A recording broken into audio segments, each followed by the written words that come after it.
하루 홍시 한 개. 그저 달콤한 간식이라고 생각하셨나요? 60세 이후에는 증상이 나타날 때까지 그 사실을 깨닫지 못하는 것이 문제입니다. 홍시는 많이 먹는 음식이 아닙니다. 제대로 먹으면 뇌경색과 누피로를 막는 하루 한 개의 습관이 됩니다. 이 가운데 하나라도 고개가 끄덕여진다면 잠시 몇 초만 멈춰보시기 바랍니다. 예순이 넘은 많은 사람들이 바로 이런 신호들을 겪고 있으면서도 그것이 몸이 보내는 조기 경고일 수 있다는 사실을 전혀 알아차리지 못하고 있기 때문입니다. 기름진 걸 먹고 나면 눈이 이렇게 무겁고 머리도 멍해지는 느낌이야. 예전엔 이런 적 없었는데 이상하네. 눈과 머리가 함께 뚜렷하게 피로해지는 느낌이 듭니다. 당장 심각한 병은 아니지만 눈과 혈관, 그리고 뇌 기능이 서서히 약해지고 있다는 신호일 수 있습니다. 한국의 의료 통계에 따르면 60세 이상 인구에서 시력 저하의 징후, 가벼운 뇌, 혈액순환 장애, 그리고 만성 피로를 겪는 비율이 해마다 빠르게 증가하고 있습니다. 어지러워. 속도 갑자기 울짱거리고. 잠깐만 앉아야겠어. 이건 좀 심한데. 문제는 대부분의 사람들이 그것을 나이 들어서 생기는 당연한 현상이라고 여기며 그대로 받아들이고 살아간다는 점입니다. 하지만 다행스러운 소식도 있습니다. 생활 속에서 가장 기본적인 요소들, 특히 식습관을 올바르게 바꾸기만 해도 여전히 충분히 호전될 수 있는 경우가 매우 많다는 것입니다.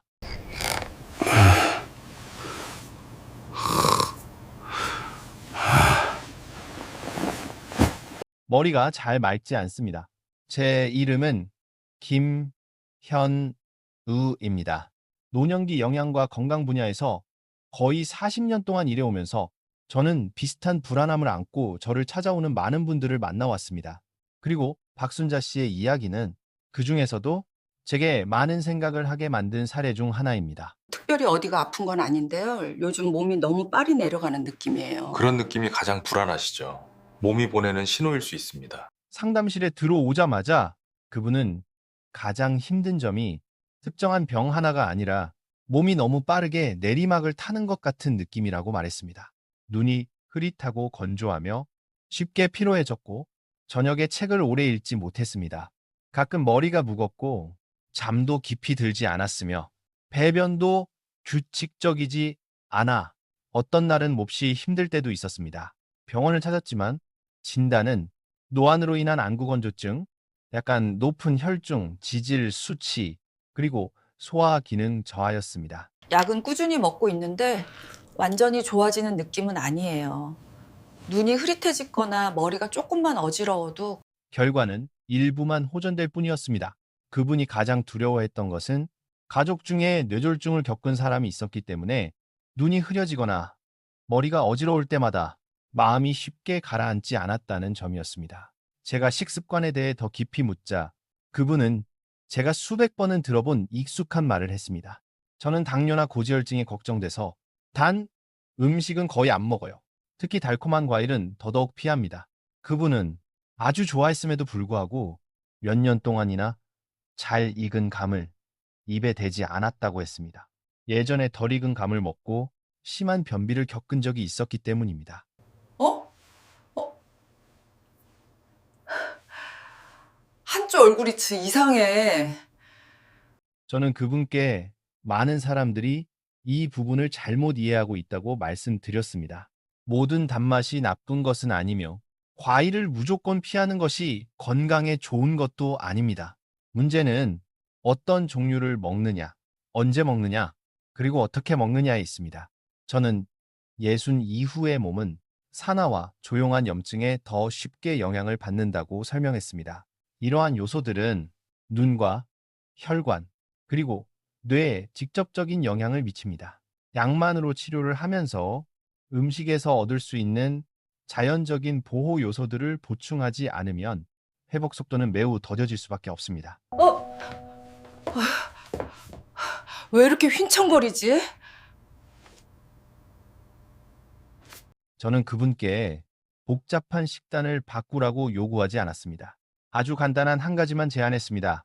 매일 아침 식사 후에 잘 익어 부드러운 홍시 한 개를 먹고 천천히 씹어 충분히 음미한 뒤 호두 몇 알을 함께 드시고 물을 조금 더 마시라는 것이었습니다. 공복에는 먹지 말 것, 저녁에는 먹지 말 것. 만약 더부룩함이 느껴지면 섭취량을 줄이도록 했습니다. 요즘은 눈이 훨씬 편해요. 언약도 거저 안 써요. 그분이 가장 먼저 한 말은 눈의 건조함이 확연히 줄어들어 더 이상 인공 눈물을 계속 넣지 않아도 된다는 것이었습니다. 저녁에 책을 더 오래 읽을 수 있었고 손발의 차가움도 한결 줄었으며 배변도 이전보다 규칙적이고 훨씬 편해졌다고 했습니다. 검사 수치들 역시 이전보다 안정된 모습을 보였습니다. 극적인 변화는 아니었지만 본인이 분명히 느낄 수 있을 만큼의 개선이었습니다. 제가 이 이야기를 전하는 이유는 어떤 한 가지 음식이 모든 문제를 해결할 수 있다고 말하기 위해서가 아닙니다. 예순이 넘은 이후에도 몸은 여전히 올바른 돌봄에 반응할 수 있다는 사실을 이해하시길 바라기 때문입니다. 지금 겪고 있는 많은 증상들은 이제는 어쩔 수 없는 상태가 아니라 몸이 기본적인 보호 요소를 충분히 받지 못하고 있다는 신호인 경우가 많습니다. 눈이 잘 안 보여. 귀에서 소리가 나고 심장이 너무 빨리 뛰어ngo. 시야가 흐려지고 이명이 생기며 가슴이 두근거립니다. 다음 내용에서는 제가 아주 분명하고 구체적으로 말씀드릴 것입니다. 왜 어떤 익숙한 음식들이 눈과 혈관, 기억력을 돕는지, 변비나 혈당 상승을 걱정하지 않으면서 어떻게 먹어야 하는지, 분명히 맞게 먹고 있는데도 어르신들이 계속 피로를 느끼게 되는 대표적인 실수들은 무엇인지, 그리고 생활 습관을 크게 바꾸지 않아도 현실적으로 적용할 수 있는 방법까지 차근차근 짚어드리겠습니다. 만약 여러분이 예순을 넘긴 나이거나 그 연령대에 가족이 있다면 계속해서 지켜봐 주시기 바랍니다. 건강을 지키는 일은 때로 병원에서 시작되는 것이 아니라 매일의 식탁에서 익숙한 것들을 다시 바라보는 데서 시작되기 때문입니다. 눈이 욱신거리며 아프고 빛이 유난히 눈부시게 느껴지며 눈이 너무 아파. 빛이 이렇게 눈부신 적이 없었는데. 박순자 씨의 이야기를 들은 뒤 많은 분들이 제게 거의 비슷한 질문을 던집니다. 식습관에서의 작은 변화 하나가 어떻게 눈과 혈관, 심지어 기억력에까지 영향을 줄 수 있느냐는 것입니다. 이 질문은 매우 자연스럽습니다. 우리는 건강을 개선하려면 강한 약을 쓰거나 복잡한 치료가 필요하다고 오랫동안 생각해 왔기 때문입니다.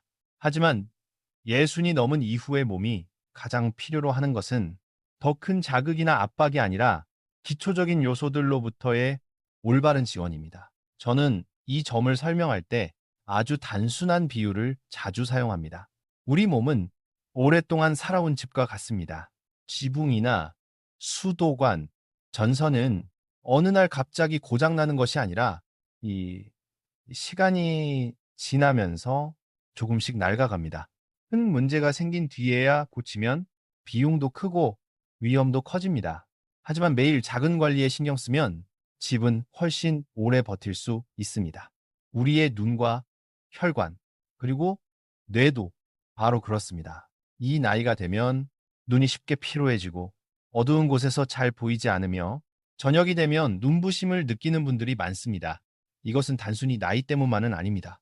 눈을 보호하던 자연적인 방어층이 약해졌기 때문이기도 합니다.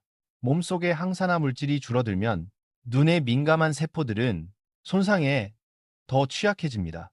저는 70살의 김정호 씨를 기억합니다. 그분은 시력이 흐려지는 것은 피할 수 없는 노화라고 당연하게 생각하고 있었습니다. 하지만 몇 달간 식습관을 조정하고 자연 색소가 풍부한 식품들을 꾸준히 보충한 뒤 하루가 끝날 무렵 느끼던 눈의 피로감이 확연히 줄었다고 말씀하셨습니다. 이 혈관 역시 비슷한 과정을 겪습니다. 젊을 때는 이 혈관벽이 부드럽고 탄력이 좋습니다. 그러나 시간이 지나면서 나쁜 지방, 혈당 변동, 그리고 조용한 염증의 영향으로 혈관은 점점 딱딱해집니다. 많은 분들이 뚜렷한 증상은 없지만 머리가 무겁거나 자세를 바꿀 때 어지러움을 느낍니다. 이런 신호들은 대부분 가볍게 넘겨집니다. 저는 항상 강조합니다. 혈관 관리는 사건이 생긴 뒤에 하는 일이 아니라 매일의 작은 선택에서 시작되어야 한다는 점을 말입니다. 어르신들에게 흔한 또 하나의 실수는 병이 두려워 너무 많은 음식을 스스로 제한하는 것입니다. 당이 걱정되어 과일을 피하고 지방이 무서워 견과류를 멀리하고 단백질이 부담될까봐 아주 적게 먹는 경우도 있습니다. 그 결과 몸이 스스로를 보호하는 데 필요한 중요한 요소들이 부족해집니다. 저는 73살의 윤명자 씨를 만난 적이 있습니다. 그분은 매우 담백하게 드셨지만 늘 피곤하고 기억력이 떨어진다고 느끼고 있었습니다. 식단을 살펴보니 자연 항산화 물질의 섭취가 거의 이루어지지 않고 있었습니다. 조금씩 조정한 뒤 젊어지지는 않았지만 만성적인 무기력감은 확연히 줄고 아침에 머리가 더 맑아졌다고 하셨습니다. 저는 먹는 방법 또한 음식 자체만큼 중요하다는 점을 분명히 말씀드리고 싶습니다. 많은 분들이 과일을 공복에 먹거나 아주 빠르게 먹는 습관을 가지고 있습니다. 이런 방식은 혈당을 크게 흔들고 내 소화기관에 과도한 부담을 줍니다. 어르신들에게 저는 항상 이렇게 권합니다. 주 식사 후에 먹을 것, 천천히 씹을 것, 그리고 몸의 반응을 느낄 것. 불편하다면 매일 억지로 먹을 필요는 없습니다. 양보다 꾸준함이 더 중요합니다. 또 자주 받는 질문 중 하나는 이런 변화들이 기저질환이 있는 사람에게도 정말 안전한가 하는 점입니다. 제 대답은 늘 같습니다. 개인별로 조정해야 합니다. 모든 사람에게 하나의 정답은 없습니다. 하지만 공통적으로 시간과 양을 지키고 균형 있게 조합하면 무작위로 먹는 것보다 위험은 훨씬 낮아집니다. 제가 가장 걱정하는 것은 적게 먹는 사람이 아니라 검증되지 않은 이야기를 듣고 극단적으로 따라하는 사람입니다. 제가 이 모든 이야기를 전하는 목적은 의학적 치료를 대신하자는 것이 아닙니다. 몸을 근본에서 도와주자는 것입니다. 기초가 좋아지면 약의 효과도 더 잘 나타납니다. 염증이 줄고 혈관이 안정되면 눈과 뇌 역시 그 혜택을 함께 받습니다. 지금 이 이야기를 들으며 혹시 나에게도 해당되는 것은 아닌지 궁금해지고 있다면 아주 간단한 질문을 스스로에게 던져보세요. 요즘 들어 큰 일을 하지 않았는데도 더 쉽게 피곤해지지는 않았는지, 눈이 예전보다 더 빨리 피로해지지는 않는지, 아침에 일어날 때 머리가 무겁게 느껴지진 않는지 말입니다. 이 질문들은 두려움을 주기 위한 것이 아닙니다. 몸이 보내는 신호에 조금 더 귀를 기울이기 위한 것입니다. 다음 편에서는 많은 분들이 제대로 먹고 있는데도 불편한 이유, 특히 소화와 혈당과 관련된 구체적인 실수들을 자세히 짚어보겠습니다. 그리고 방금 말씀드린 좋은 변화들이 오히려 몸에 부담이 되지 않도록 어떻게 조정해야 하는지도 분명히 설명드릴 것입니다. 제 목표는 단순합니다. 한국의 어르신들이 안심하고 이해하기 쉽고 일상의 리듬에 맞게 실천할 수 있도록 돕는 것입니다.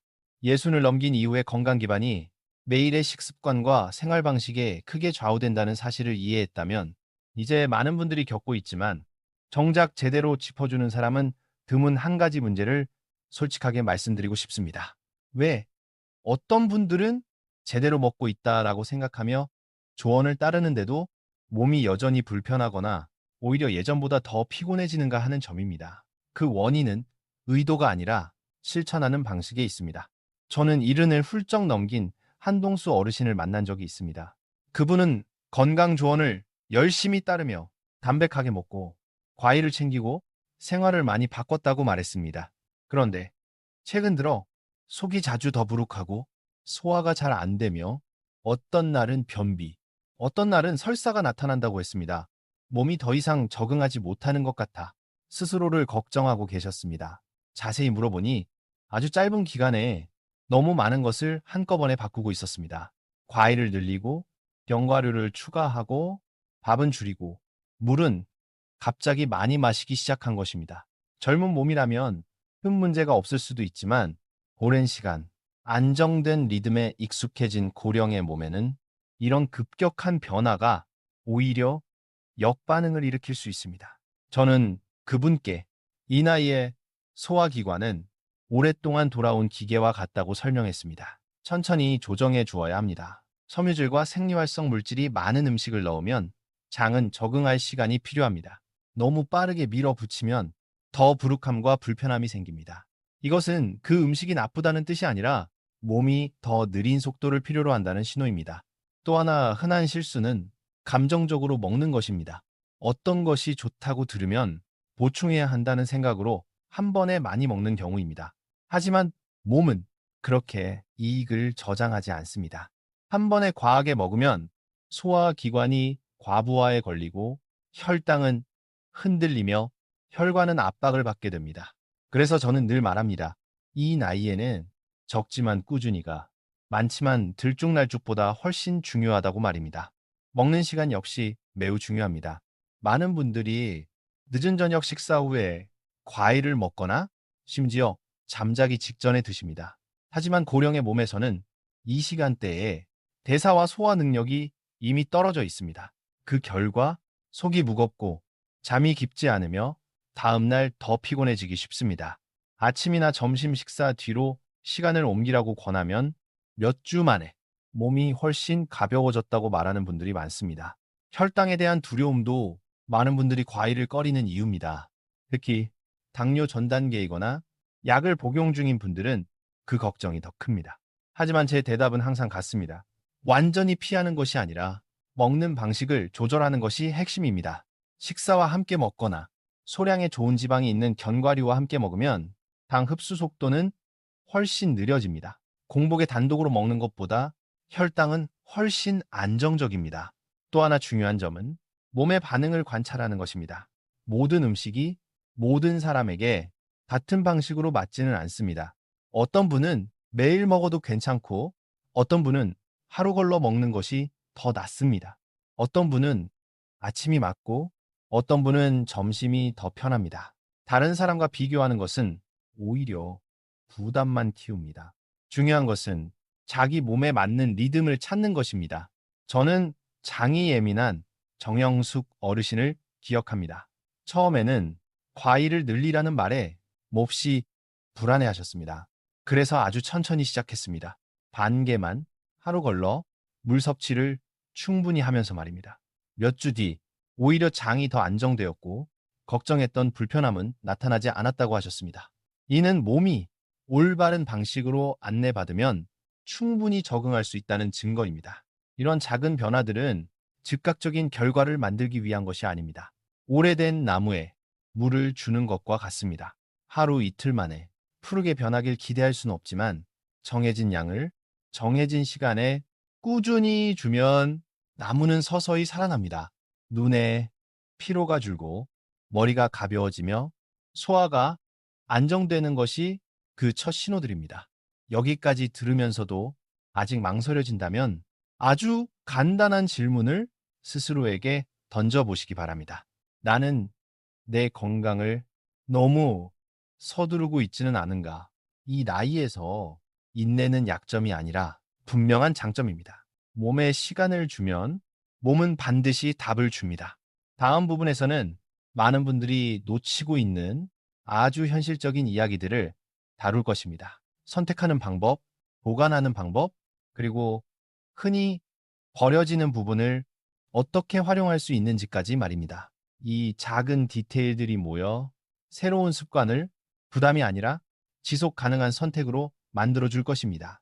예순 이후의 몸에 맞는 먹는 방식과 조절의 리듬이라는 핵심을 지나온 뒤 저는 이 이야기를 아주 현실적인 이야기들로 마무리하고 싶습니다.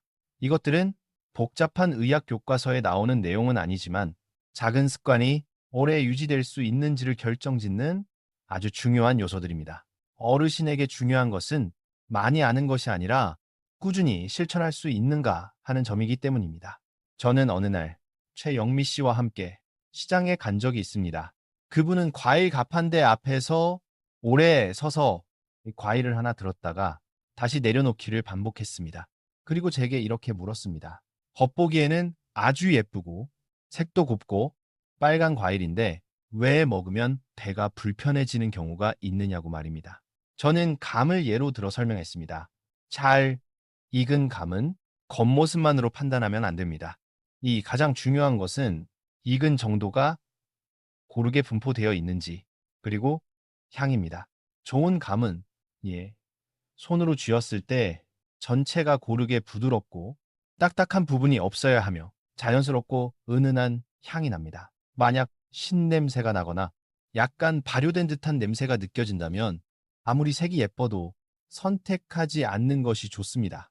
또 한 가지, 많은 분들이 말린 감이나 냉장 보관한 감에 생기는 하얀 가루를 보고 곰팡이라고 오해합니다. 하지만 그것은 잘 익은 감에서 자연스럽게 결정된 당분으로 해롭지 않습니다. 이 사실을 알고 나면 어르신들은 불필요한 걱정을 덜 수 있고 아직 충분히 가치 있는 식품을 버리지 않게 됩니다. 보관 방법에 대해서도 저는 늘 이렇게 권합니다. 바로 먹지 않을 경우에는 냉장 보관을 하고 며칠 안에 드시는 것이 좋습니다. 조금 더 오래 두고 싶다면 냉동 보관도 가능합니다. 냉동한 감은 완전히 해동하지 않고 살짝 녹였을 때 오히려 더 먹기 편한 맛이 납니다. 입맛이 없거나 자주 피로한 어르신들에게는 특히 도움이 될 수 있습니다. 다만 너무 차갑게 먹는 것은 피해야 합니다.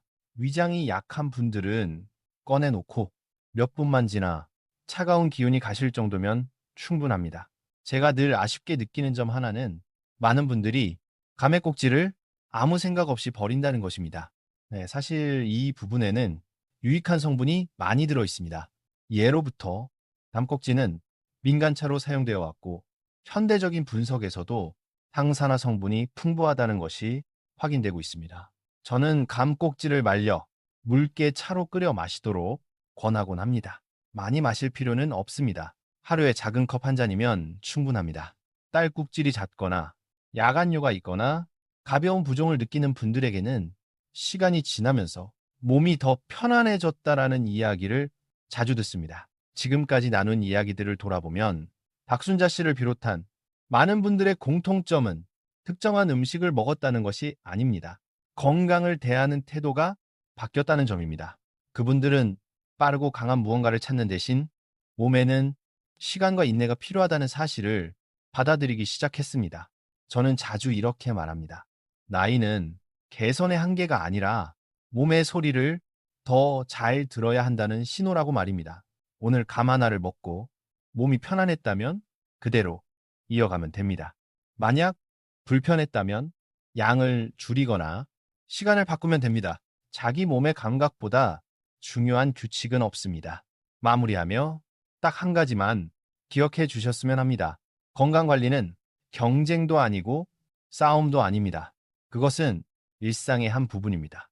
식탁 위의 작은 선택을 스스로에게 주는 배려로 받아들이기 시작하면 몸은 서서히 그에 응답합니다.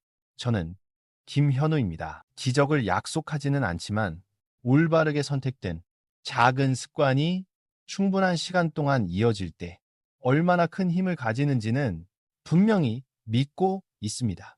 그리고 때로는 모든 변화가 우리가 오랫동안 너무 익숙해서 잊고 지냈던 한 가지를 다시 이해하는 것에서 시작되기도 합니다.